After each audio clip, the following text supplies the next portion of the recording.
Hello, everybody, and welcome to episode 109 of Two Amazon Sellers and a Microphone, brought to you by Sellozo. And today, Kris and I have the honor of chatting with Troy Johnston, the co-founder of Seller.Tools. Troy, how you doing?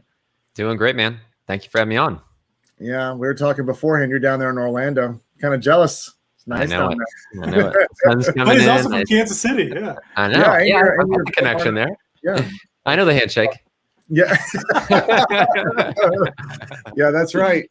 Yeah. Yep. And the barbecue too. Oklahoma Joe's, boy. Yeah. Mm-hmm. Don't get me started. It's I haven't had lunch yet. That sounds too good. I gotta get ready. Oh man. Troy, we're pumped to have you on. There's all kinds of good stuff that we're gonna talk about and all the great things that you guys are doing over there at Seller.Tools. But before we jump in, for anybody who's listening out there right now who doesn't know you or hasn't heard of you or Seller.Tools, give us a background. Just how did you end up in the Amazon space yourself? And give us a little overview of what Seller.Tools does. Yeah. I mean, the way that I got introduced to Amazon FBA, it was just a really weird series of events, to be honest with you. I at the time, now about 6 years ago, was working in a corporate gig. I was a project manager for a company that was doing digital marketing for hotels, different hoteliers and travel industry. And me and my colleague at the time were always looking for side hustles, different ways of making extra money. So we went down the path of real estate investing, but the person that we started to follow, the community we were taking part in, the leader of that community was an affiliate for Amazing Selling Machine, which at that point in time was, I think it was on their second iteration of their course. And, she was talking about this opportunity on Amazon, this thing called FBA, which we had never heard of before. And through that community, there was an angel investor that was saying, hey, I would finance somebody and pay for the course, pay for your initial inventory. Just tell me why you would be a good fit for me to kind of bankroll and provide the capital for this opportunity. So this cascade of events happens. I submit my interest in wanting to match up with this angel investor, and they say, hey, yeah, you'd be a good fit. And that kicks things off. I start Amazing Selling Machine. I've got an angel investor kind of behind me, watching me. And I started to really wrap myself slow. I was slow to start. Don't get me wrong. I was still working hard, and it was still on the side. But yeah, I started to kick off the course. At that time, FBA was it looked a lot different than it does today. But ended up finding a product through a few failures that was in the beauty space, and ended up scaling that over about two and a half years. Failed my way through that, but grew it to have a pretty healthy product mix, pretty healthy brand. And that got acquired, and was great to realize that. And moved on from there to doing more consulting and advising for folks that I had been able to meet in my network. So that was great. Those are opportunities that kind of fell into my lap, but equally, I would say, competitive spaces, a lot of supplement brands, a lot of brands still in beauty that are, usually it's a pretty saturated, thinking of really, let's say, more advanced ways of kind of cutting through and substantiating your brand. And then Seller.Tools. And that was on the other side of, kind of phasing out some of my work with clients, where I connected with my two partners at Seller.Tools, who sellers themselves. And the start of the company and the software was truly solutions that one of my partners, Brennan Morris, was developing for his own brand, his 8-figure brand, where he was just wanting to maintain a small team, let tools really run things for him, have really meaningful data. And that was always kind of that cornerstone to where, when he synced up with our other partner and then myself, as we thought about, okay, let's make this available to everyone, we just kind of broadened the feature set, but maintained that thread of, these have got to be tools that make a difference for us. We would want to use them ourselves. It's a good gauge of, like, if we're doing it right, we're excited to release it and have it in our own hands. And yeah, that's really what we kind of focus on to this day, is tools by sellers and really for sellers. And then at that at that next level, what's that difference? What's that unique element that focuses on what matters on Amazon, ranking and reviews? Troy, you might have the best mic that we've ever had on the show. Because I mean, it is as close. It makes me look good. It makes me like I try to stay close to it. Like, yeah. What year was that? What year was that when you started ASM? Oh, ASM, that would have been 16. Okay. Yeah. Perfect. Which I think is ASM too. Yeah. The cool story though with the investor. I mean, that's nice. Yeah. I mean, it was a quite a wild ride because I come from a very conservative background. I mean, that's my parents' military. I thought I was going to go the military route. So a lot of this was sort of laid out ahead of me even before, these opportunities. So when it came to the idea of like a stranger, a true angel investor providing you funds, and was supposed to be nameless and faceless, that kind of phased out. But at the end of the day, I had to structure, and I ended up buying out that angel investor. And thankfully, they still saw, I think they got if memory serves me, I think they got like 4x on their money. They didn't ask for exorbitant or over the top because they were seeing this too. They were seeing this business as I was growing it, of like, they could have held on and held their peace and let that grow and really scale. But they worked with me and, again, still saw a pretty solid return, but it wasn't in such a way that I was hampered by that when I was thinking about, at that point in time, having to leave my full-time job and really commit to this FBA thing and this new brand I was building. What were some of the things that they were looking for when you submitted that proposal? Like what did you have to submit to them to make them feel comfortable with you? Like, what was that? Yeah, like? It was probably the most unhumbling I've ever been. It was a bunch of very unhumble brags where I was just laying out, why it would make sense for me and what I had done up to that point. And I was just really over the top, and I was pretty hungry at that point in time too. I think it was just taking that interest in the real estate side of things, and we were looking at wholesaling, a lot of things that would really take you to, to be pretty hungry and have the follow through, and conveying that my willingness to do what it would take to really build something substantial and be excited by it, because it was really intriguing. I mean, that's where I say it was at that point in time. There were still elements where it felt like maybe it was kind of get rich quick, or maybe it was not substantiated in that way.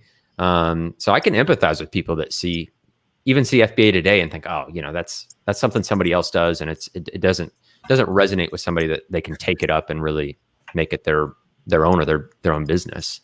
So it was unique at that time for sure.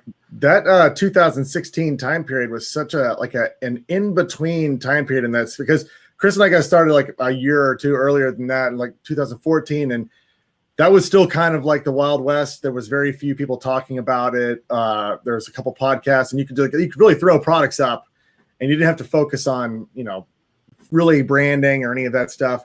2016, more people were talking about it, more competition was coming in, but it was still easier to start than it is now. Right. And then right after that's when a lot of Chinese factories came direct right onto the marketplace. But did you follow the ASM course just straight through? I mean, were you just hungry and just went down everything that they were telling you to do? And because essentially you got started in the beauty category. That's a tough one to start in. Yeah, no, and honestly, it was even more interesting how we. So myself and my colleague, we're going through this together, and we're taking the course and taking the steps to really build our business. And it was on a whim PDF that was giving different product ideas. And I can't remember if it was literally the exact product that we sourced, or if it was like just one step removed. But that kicked things off. And so actually me and my colleague, we brought the same product to market. We competed directly with one another. We were both in beauty. Oh my gosh. So, yeah. It's bittersweet, right? Because it's like, we're competing, but at the same time, it sort of lit a fire underneath both of us to say, okay, how big is this pie? Let's really throw some effort into it. It was, if you were willing to expend the time and money, it was the the scale you could realize was so much quicker then, right? I mean, I think that right on to your point, Dustin. It was a good time to start a business in the Amazon FBA space. How did you know when to sell? Like, what made you sell?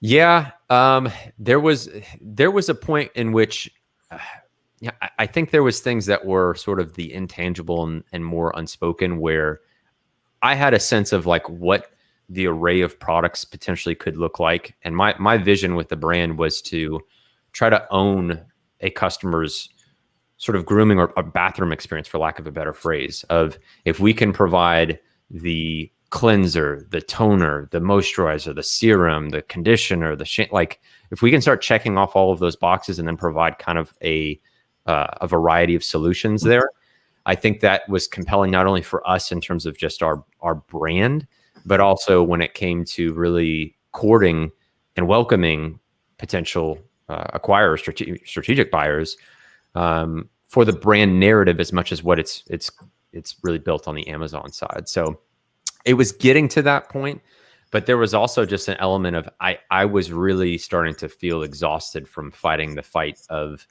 beauty. It's a really tough space.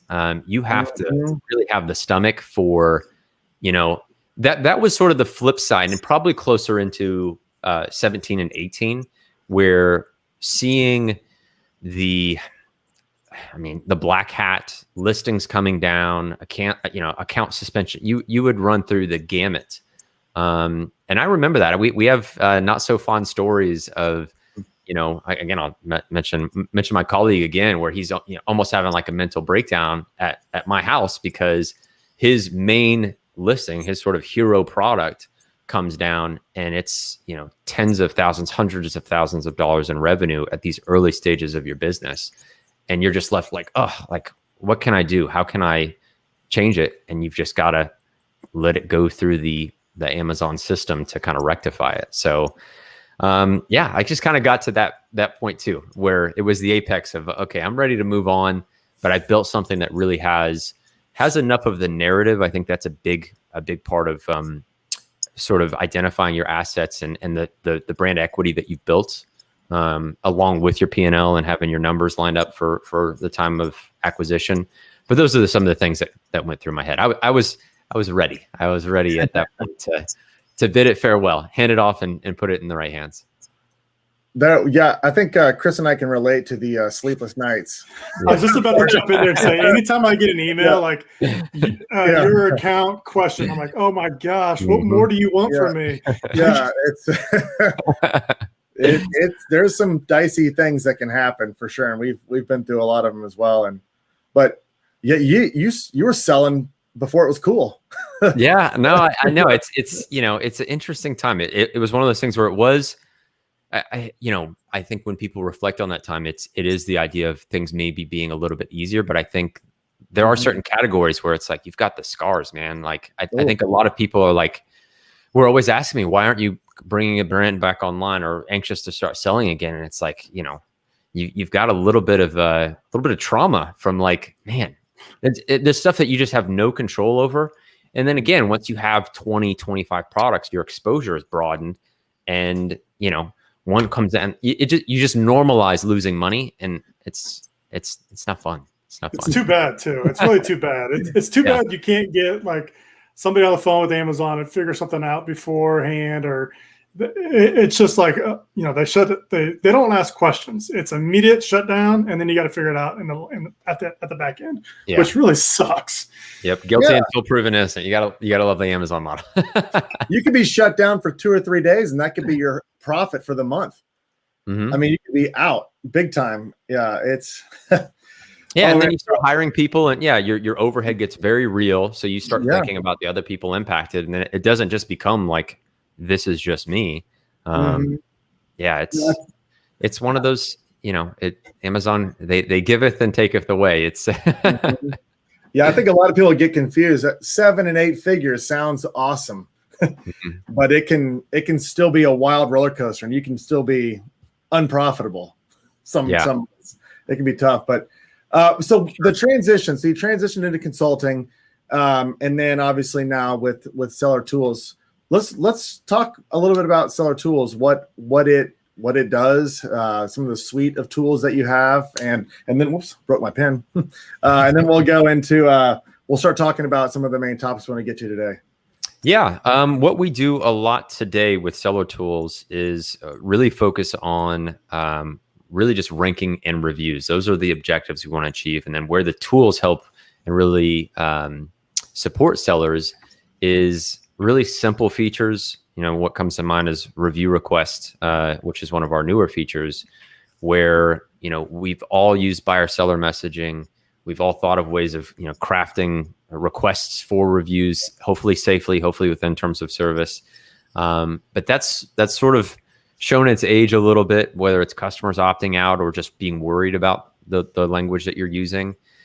Fortunately, with a tool like Review Request, Amazon has given sellers the ability through their API, so this is terms of service compliant, to send requests to all eligible orders for customers to receive an Amazon branded email, which is so great because for the truth of it is sellers can't really mess with it. So it can't go south in the same way that buyer seller messaging, like the bad actors have made it worse for everyone. So simple, easy to set up features like that are great, where you enable it. Every single eligible order will get that Amazon TOS compliant email request for review.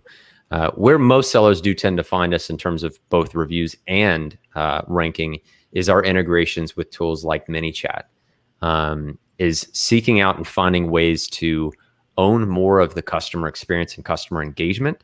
So obviously that usually translates into better reviews, if not also mitigating negative reviews, which can be often overlooked. But with that control, also lets you think about what's working best for ranking. How can I encourage and positively impact different ranking factors? So whether that's an optimized link, whether that's encouraging more page interactions, whether that's increasing order value, a number of different ways that we can do that through our integration with MiniChat and chat marketing as a whole. Mm-hmm.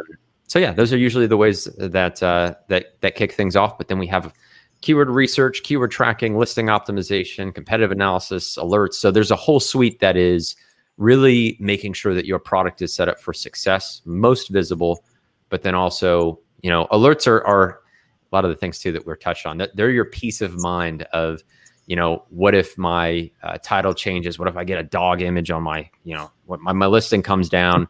Yeah, not let you run into that unpleasant surprise, but let us notify you, save you maybe a day or two, because this is where those dollars and cents, that could be a 10,000, 50,000, 100,000, depending on the scale of your brand, notification and the response time that you have. So yeah, it's a pretty complete suite, and we've also got a Chrome extension that does a lot of unique data that we present.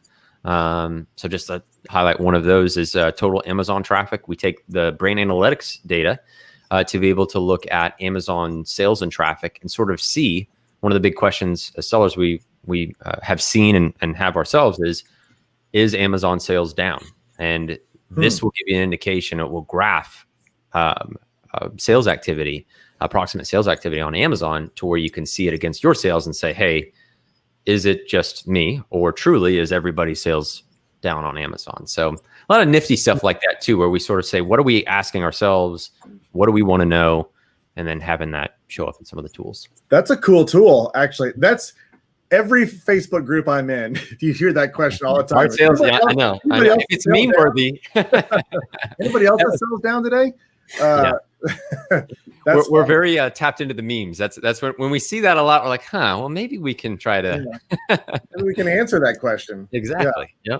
Yep. Yeah. Then it's worse when you're like, oh nope, everyone else's sales are great. Mm-hmm. It's just mine. Oh, no. You talked about MiniChat. I mean, we've Dustin and I have talked about it before, but for those who don't know what that is, and I still get a lot of sellers who don't even know what that is when I talk to them. What is that? What's that tool designed to do? Yeah, so MiniChat it's a tool that integrates with Facebook to facilitate chat marketing. What people often may see, or it's often recognized for, is just using Facebook Messenger to be able to communicate with your customer. But MiniChat includes 3 different ways to engage with your customer. You can email them, you can use Messenger, or you can use SMS.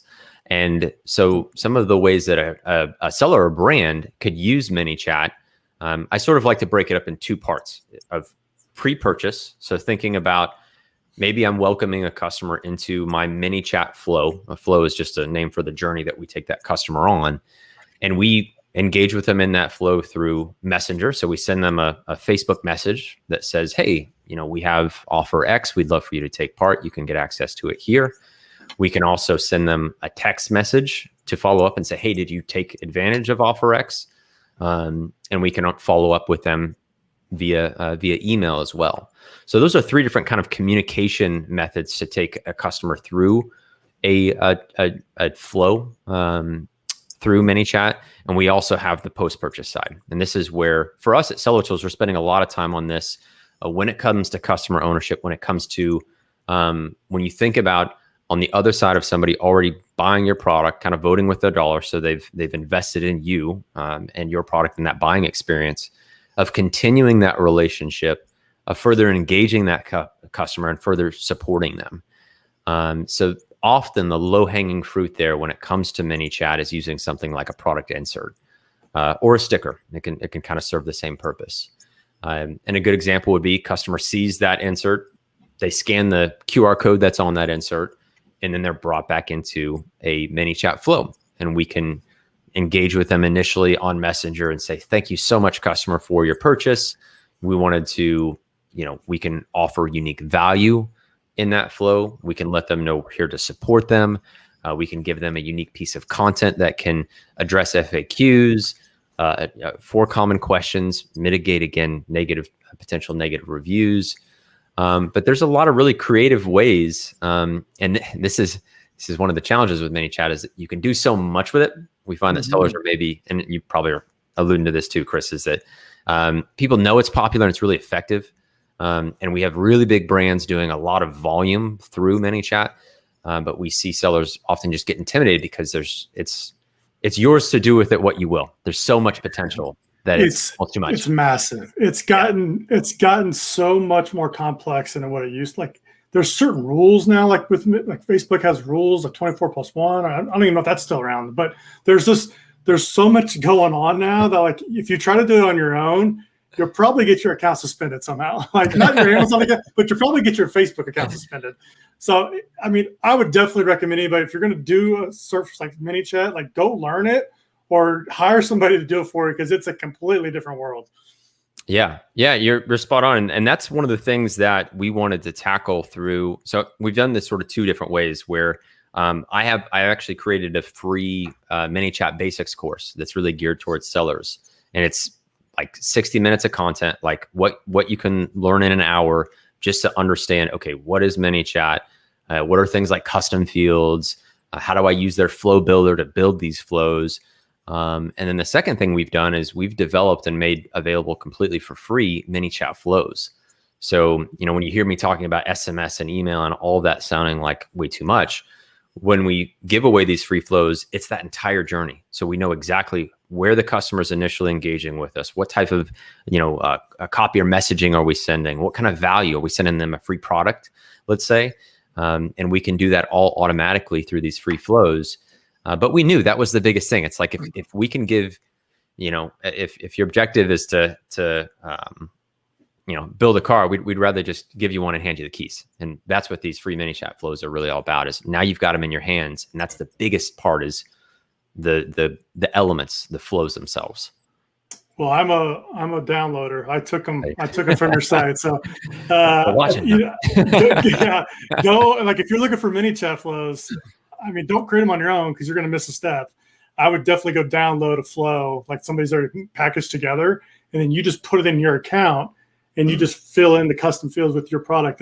It's a lot easier than it used. Like, it's harder now than it used to be, but it's a great tool. So I've got some inserts here. I always like to keep these close by, because they're always fun to show off. But, like, for those of you listening, I'm pulling up an insert here, and it's got like a QR code. these are becoming way more popular now. People are starting to understand what they really are.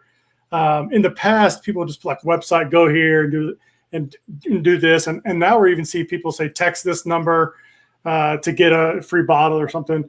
When you do the flows, these are all QR code based. Is that right? Yeah. It's a good best practice. What we recommend, especially if you're starting with your first product insert, you can include both a link and QR code that still has the same destination or same flow that's linked to it. But in the COVID era, I think a lot of people have gotten used to, they're seeing menus where they need to scan the QR code. It's really normalized using QR code. So we're seeing that increase of follow through and conversions to where, they can really, they can stand on their own. And customers do know what to do. And same with the insert example that you have there. The value that you're offering the customer, the why is very clear and compelling. You've bought something, you want to have them stand behind it, to follow through on that warranty offer, and that would be a big part of the strategy as well. Is like, why would I just simply engage with you as a brand? Admittedly, these are, again, they're your customers at this point because they've bought your product. We're not seeking out cold traffic or trying to find people, through other various channels and sources. This is your customer. And it's a question of, are you going to continue that relationship? And leading with value like that is a absolutely best way to do it. Immediate. And then it opens up those communication channels. Same with text messaging too. Where you have like 90% plus open rates and follow through. We all have our phones. We all are we know how to text. It comes with great power, but something to be utilized as well once you have that information. I'm seeing SMS just grow like crazy. My wife, we get these caffeinated bars. Verb bars, and they don't like, I don't get an email from them, I don't get any kind of mail from them. They just send me a text message when I'm ready to order, and I just click like yes. So it's like it's super easy, which is kind of scary, but like more and more I'm seeing like text messaging that is being sent, and because the open rates are outrageous. So I'm curious if that's going to continue with more and more people doing that, because obviously with Messenger there's Facebook rules, right? Like you can't just broadcast to all these people all the time. There's certain rules within that. Can you touch on some of those, Troy? What are some of those rules? Yeah, no, it's a really great point. You have to, when it comes to Facebook, and what's happened in the past 6 to 8 months, really since the U.S. elections of last year, Facebook became hypersensitive with how other tools were integrating with their platform, engaging with their users, and the things you could and couldn't say. And their policies sort of reflected this, but honestly, they just, they just dealt with a very heavy hand. Things have definitely normalized, but the policies still remain intact, where you need to make sure a customer has truly opted in, which is one of the first steps you'll see of really any MiniChat flow. You need appropriate tagging. And this is when, again, we're getting into some of the MiniChat flow elements, but tagging lets Facebook know what the intent of the message that you're sending is to that customer. And the spirit of what Facebook is saying, it's not bad. They're trying to avoid spamming of their users, which we don't want to do as a brand either. Like we're sort of on the same page there. So we'd want to make sure, first time you're using this isn't just like Facebook being the big bad brother. They're sort of saying, treat these users right, make sure they opt in, let us know and kind of clarify some of the messages that you're sending. And then you alluded to something like the 24-hour rule, where Facebook isn't going to let you, 3 months removed from your last interactions, you can't necessarily send a message to that customer. They do offer sponsored messaging. So if you pay Facebook, you say, hey, we value reaching out to this customer. They've monetized that. But that's where those other two channels, email and SMS, are really powerful. And there's an interplay here too, because you have all three at your disposal. SMS isn't bound by that 24-hour rule. There's no tagging that you have to apply. And then the same goes for email. And so for us as Amazon sellers, we get really creative with that. You could see this in some of our flows, where we touched on our review request feature, where we know we'll send out a TOS compliant review request. It's sitting in a customer's inbox. We'll take advantage of SMS where we have the 90-95% open rates, and we'll time when we send that text messages to when we know they've received that email and say, hey, we noticed Amazon sent you a request for feedback. Did you have a chance to leave it?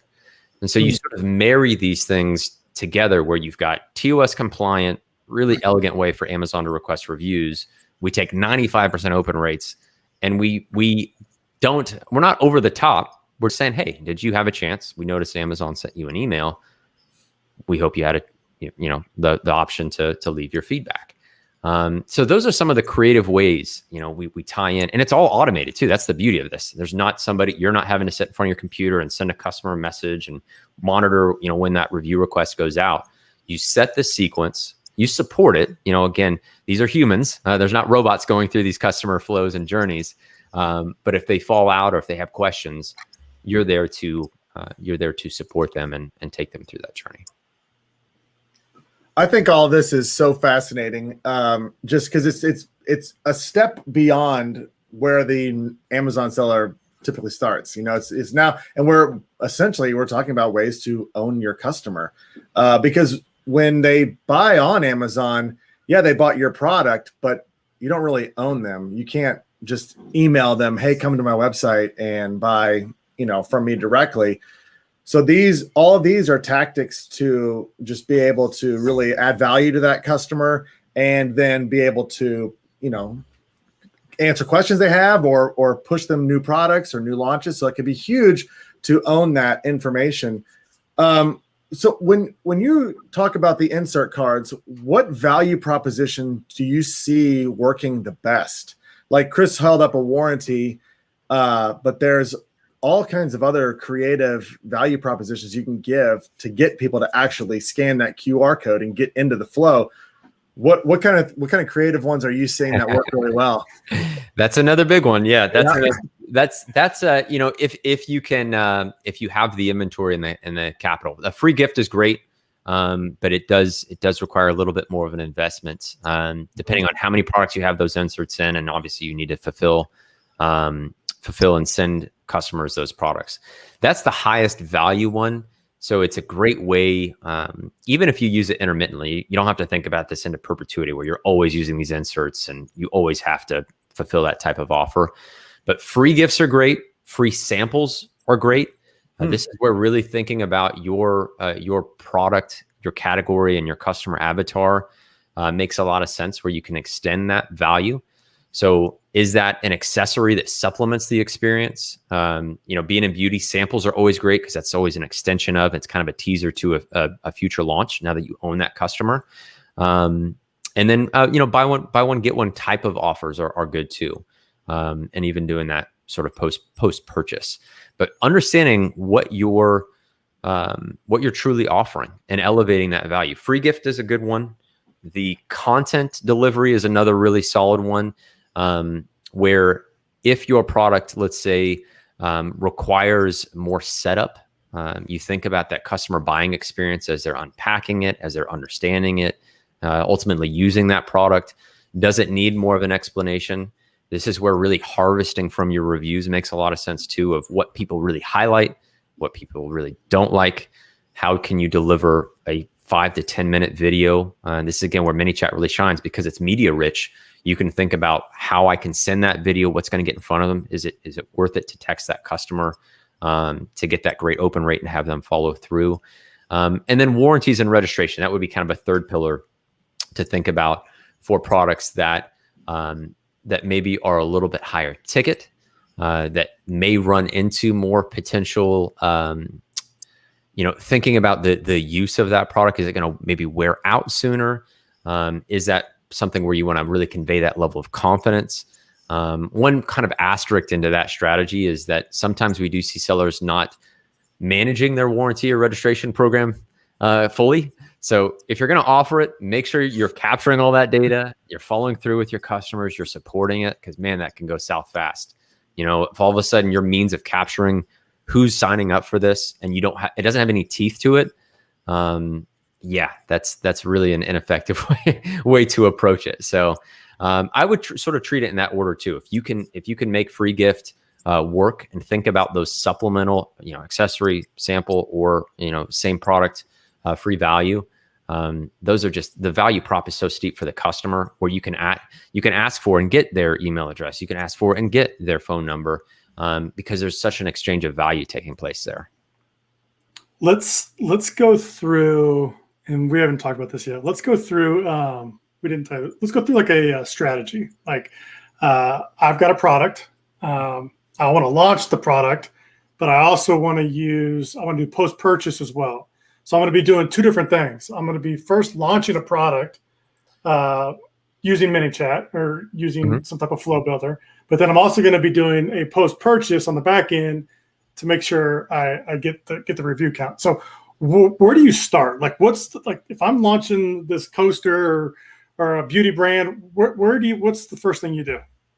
Yeah. So if we think about how we're going to get in front of our potential customer, I would look at again, understanding where they are, where can I find them reliably? Is that going to be paid advertising? So Facebook ads really do stand out, but we're using a lot of influencer marketing.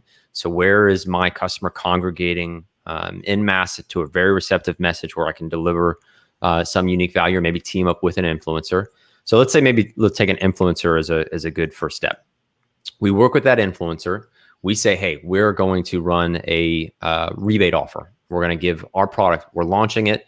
We're going to give away 100 units to your audience completely for free. This is going to be select and available only to them. They just need to access it through this link. So we give that influencer the link that will direct those customers to come through into our MiniChat flow integrated with SellerTools. We will limit, so SellerTools facilitates limiting to that 100 customers that can come in the door. And then once we look at those customers, we'll make sure that they're good to go. We actually have an ability to kind of look and identify, are they on any of our deny lists? Are they potentially even bad actors? We'll look at them on the SellerTools side. If they check out, we then direct them to purchase. One kind of cool and advanced ways that you can do this is a strategy called social link laundering. I'm sorry if I'm getting a little dense. You can tell me. This is great. Don't you stop, Troy. Now. No. But this is a really great way when we think about ranking factors. Amazon likes a diversity of signals. So let's really blow this out. So if we took those 100 customers, let's say we wanted to send, we cut them up into thirds, and we do this all in MiniChat. We send a third to YouTube to watch a short video and click a link in the description. We send another third to a link on Twitter, and then we send a final third to, let's say, a link on Instagram. We have in our bio the link to our product that's an optimized link. Every one of those touch points, we direct a customer to purchase in an optimized way. And this is where the social link laundering comes into play, because what we're saying to Amazon is these 3 different traffic sources at a relatively large scale. We have customer and buyer interest before they land on our product detail page. So we're giving them that variety of signals. So those customers will then go in, they'll purchase on our detail page. Once they do that, we'll then follow up with them and say, hey, we'd love to verify your order. It's going to be part of them receiving the rebate. So they verify through SellerTools. We make sure, yep, product has been ordered. It's either pending or shipped. So it's going to be on the way to that customer. We then look at the purchase. We'll make sure the right ASIN was purchased. We'll pull the purchase total and then rebate them in real time and make sure that that customer receives that value right away. And so if that was the pre-purchase side of things, I know you'd mentioned the post-purchase. If we left it there, the post-purchase would then have the product insert to where we would encourage that customer to then scan the product to receive it. And I guess if these folks are already rebate, we'll use a content example. So let's say we've harvested from reviews. This is really solid FAQs. This is going to get ahead of 1, 5, 10 negative reviews that is going to really damage our listing. We then direct them to a piece of content that they can consume. We'll then follow up with them and say, hey, we would love for the opportunity for you to leave a review. Reach out to us if you need any support. Then we set a trigger. So let's say we wait 5 days and then send out, we ask Amazon, SellerTools does on your behalf, can I send out that TOS compliant review request? If Amazon gives us the green light, that shows up in their inbox. And let's say we wait 2 days on the other side of that and send the customer a text message and say, hey, we noticed Amazon has sent you a request for review. Did you have a chance to leave your feedback? So that would be sort of a really refined version, I would say, where we would get the ranking piece, we'd get some social link laundering in there, and then we've got the review request where we've got the TOS compliant, automated, plus the follow-up and the 95% open rates with the text message. So we've got a lot of confidence in our ability to rank and review through MiniChat. Talk about the social links and why you just don't use like a two-step URL. Why are you using social links instead of just the random link builders you can get? Yeah, this is really where we look at and really try to break down ultimately rank factors. It's one of 4 or 5 major factors of the diversity of the traffic sources. And so when, as much as possible, and this is when you see the MiniChat flows that like they hurt your brain. We use those features to be able to, like their randomizer, to say, okay, let's send 10 different paths for these customers where I'm checking off Twitter, YouTube, Pinterest, Instagram, like all of these different signals. So as much as you can do it, that's great. What works the best right now is Google properties. So as much as you can send that through YouTube, that's definitely encouraged. And even just, again, a link in the description, or just saying, hey, find our product by searching key phrase on Amazon. You can find it now. That concept of laundering it, Amazon puts a greater weight on some of these different traffic sources. I feel like we just started and we're like 45 minutes in. I have so many questions. I could sit here and talk to you all day. There's all kinds of cool stuff you can do though too, man. I'm telling you, MiniChat, and this is where I totally empathize with sellers, because there's so much that I know this, and I'm saying there's so much that you can do. You can drive page interactions. So that's a rank factor. So you have your customers find their favorite review. So if they're scrolling through a detail page, Amazon likes that time on detail page. If you can get them all the way to the bottom of it and have them scouring reviews before they purchase, it's what I like to call a pre-purchase prompt. And that's something in MiniChat. And you could do this. You could still take that influencer campaign. If we kind of extrapolated that and we let the influencer know, hey, we're just going to have these customers complete a few steps. They're still going to get a free product. But all we're going to ask them in MiniChat, we're going to send them a message and say, hey, this is the product we're interested in offering up today. Would you mind finding one of your favorite reviews? What really resonates with you? And that detail page interaction, huge boost, because Amazon doesn't love detail page add to cart purchase. They love that investment, which is so intuitive, right? Like they love customers spending time and investing that time on detail pages. Next level, Troy. That's next level. Yeah. This is such a fascinating conversation to me. And I think, the flows that you're talking about, when people sign up, that these are pre-built, right? And they can, because the life of an Amazon seller is, managing your PPC all day, going through all that stuff, talking to suppliers. It's over. It's things. And then you're like, oh, now I've got to design some complicated MiniChat flow. That's going to be the last thing that you ever get to. But it's the thing. Don't you do it. Yeah. It's the last thing it's the thing that gets you to the next level. And yeah, this is fascinating. I've learned a couple things here on this. Well, that's awesome. Yeah. It's fun to geek out on. I love the marketing side. Like it's so creative. There's so many different, like that whole detail thing. That's like, I've thought of that, but like I've never thought like, oh, that makes sense. Make them scroll down a little bit and look at you hear like you don't want them to go straight to add to cart. You want them to like look around, but that's next level. Like go find a review you like. That's yeah. Or an Easter egg in your EBC, or something that you what's the last word in our EBC, and you bold it, or some way where they're spending a little bit more time on the detail page. Man. Yeah, that's yeah. And you just do that. You don't have to do it extravagantly either. You just are, because these strategies work so well. You just want to create those little differences though too, because those signals matter to Amazon. So that's what we're finding to really work. This is so. I'm speechless. I don't know what to say. Yeah, I know. I know what to say. Can we get you back on the show? Yeah, no kidding. Yeah, no, absolutely. we can talk about more stuff. I mean, this really is fascinating. I think this is an area where a lot of sellers, they're in the grind and just taking it the next step. I mean, I'm sure. I mean, if you're looking to exit your business at some point, having all these systems in place is huge for the aggregators out there when they're looking at your company. And just obviously in terms of growing your business in general, these are huge. Yeah. And I would just add on there too, that is owning the customer. When we talk to aggregators, they value that asset for sure. Like if you build that list, they're wanting to build the list with the brands that they've already acquired. But if you can bring that to the table, truly view that as an asset, and that's on your side when it comes to have your brand acquired. Such good stuff. All right, anybody listening that's thinking, okay, I've got to get started right away. How do they get started with SellerTools? Where do they go? What do they need to do?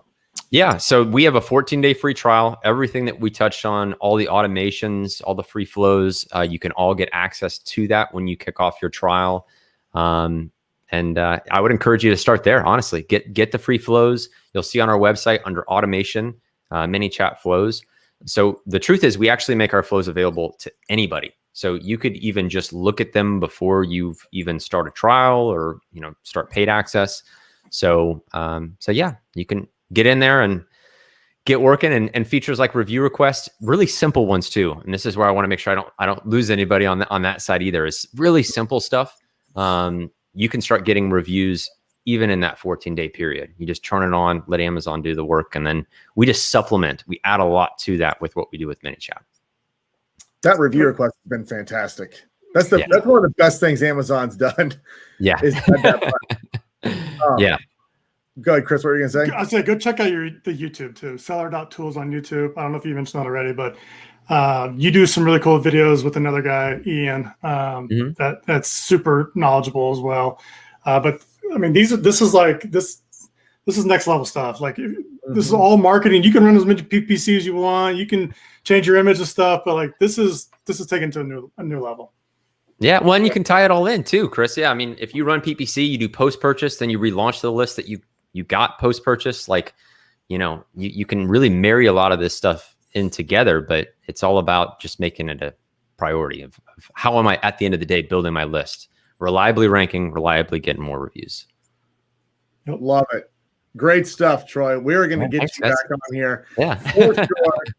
No questions asked. I mean, you might have to be a regular because I feel like we could talk about 9,000 different topics. It's so good. So thanks for joining us, Troy. We really appreciate it. And for everybody listening out there, if you like content like this, which you should, how could you not like what Troy had to bring today? All this next level stuff he's hitting on today. Make sure that you subscribe to our podcast so that you know when we have new episodes coming out, which is almost every single day we do a podcast. So subscribe to it. Also subscribe to our YouTube channel, SellerTools' YouTube channel. You can turn on notifications so you get notified when we go live. Same thing with SellerTools' Facebook page. We go live with these podcasts on there as well. So like our Facebook page and then turn on notifications there as well. Troy, thanks so much. We'll be back at this again tomorrow. See ya.